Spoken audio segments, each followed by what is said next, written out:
Hi friends అందరికీ మా ఇంట్లో ఈరోజు సండే స్పెషల్ అయితే ఫిష్ కర్రీ. ఫిష్ ముక్కలు అయితే ఫస్ట్ ఉప్పు కారం పసుపు కొంచెం ఆయిల్ వేసి కలిపి పెట్టుకున్నాను. తర్వాత టమాటో రెండు టమాటాలు ఒక ఆనియన్ మిక్సీ వేసుకున్నాను. కర్రీ కోసం చింతపండు అయితే నానబెట్టుకున్నా. చూడండి, నేనైతే చేపల పులుసు మట్టి పాత్రలో చేస్తే టేస్ట్ బాగుంటుందని మట్టి పాత్రలో చేస్తున్నాను. ఆయిల్ వేసుకోవాలి ఫస్ట్. అయితే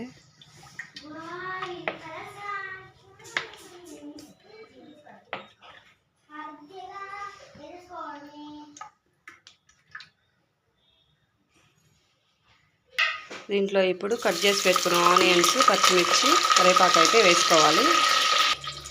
ఇది కొంచెం వేగాక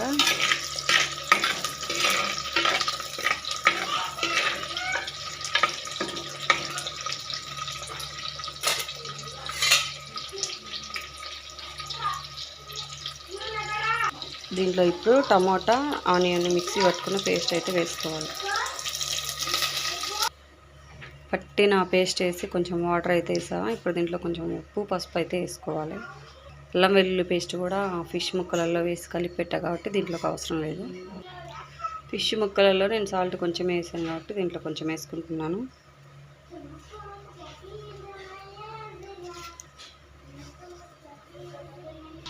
కొంచెం పసుపు. దీని మీద కొద్దిసేపు మూత పెట్టుకొని అది ఉడికిన తర్వాత చింతపండు పులుసు వేసుకోవాలి. అమ్మకు పైగట్టు. ఇప్పుడైతే పులుసు చింతపండు పులుసు అయితే పోసుకుంటున్నాను.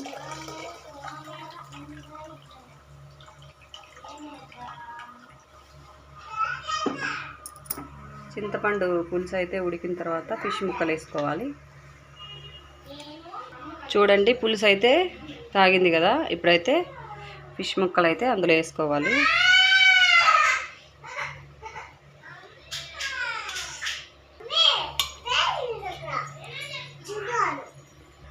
చూడండి, ఫిష్ ముక్కలు అయితే వేసాను దీంట్లో. ఇప్పుడైతే మొత్తం కలుపుకోవాలి.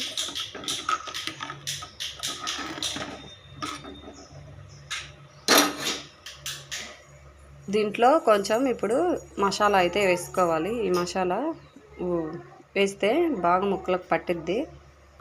ఈ మసాలా వచ్చేసి జీలకర్ర మెంతులు చెక్క లవంగ అన్ని పేస్ట్ అయితే పొడి అయితే పట్టా. ఈ పొడి అయితే వేసుకోవాలి. టేస్ట్ చాలా బాగుంటుంది. చూడండి, ఆ పౌడర్ వేసాను, ధనియాల పొడి కూడా వేసా.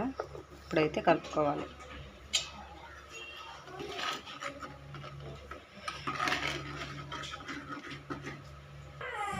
చూడండి, ఫైనల్గా అయితే ఫిష్ కర్రీ అయితే అయిపోయింది. దీని మీద కొత్తిమీర చల్లుకున్నాం.